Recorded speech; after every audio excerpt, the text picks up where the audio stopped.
The Piney Woods School is an extraordinary place because its founder was an extraordinary man. Lawrence Jones was the only African American to graduate from the University of Iowa in 1908. After graduation, Jones set out on a mission. He wanted to start a school for disenfranchised and uneducated African Americans. And somehow, once he had gotten up on the train to come here, he wound up in the Piney Woods area of Mississippi, and he settled on this spot. In 1909, this spot was literally only piney woods, with an old log cabin and a clear spring.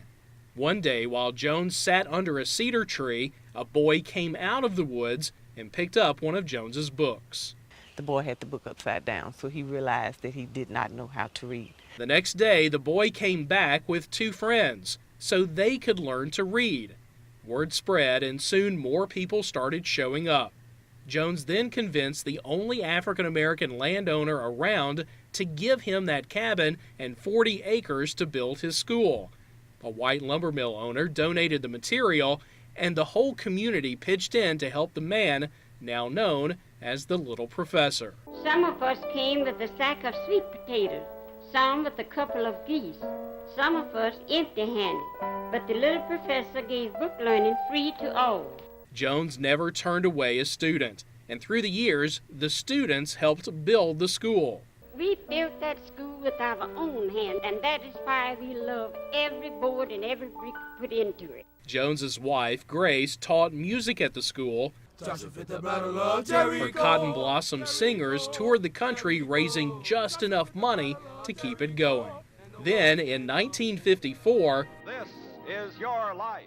the school got a boost in the most unexpected way. You, Dr. Lawrence C. Jones, known as the Little Professor of Piney Woods, Mississippi, this is your life. One after another, the people who supported Dr. Jones appeared. And then his true legacy, his students, men and women, came to say thank you. Thank you, Dr. Jones, for giving me a good start. And then the plea that helped Piney Woods survive.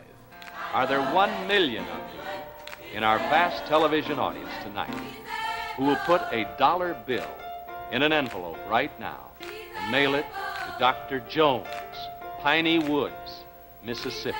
$1,017,000 came in sacks of mail. Dr. Jones now knew the school would continue beyond his lifetime. He and his wife are buried near the original log cabin where some of the first classes were held. This holds a lot of history, and DC wanted to take it, but it would take a lot of history away from the school, so we preserved it. It's preserved for students of the 21st century, children who now come from all over the world to get an education in the Piney Woods of Mississippi. Once you get here, you get to know everybody else, and it's just like family. My roommate that graduated last year, she often talks to me and tells me Piney Woods made a difference. Nearly all the graduates of Piney Woods do go on to college, making a difference in the world, one student at a time. From the Piney Woods School in Rankin County, I'm Ken South for Southbound.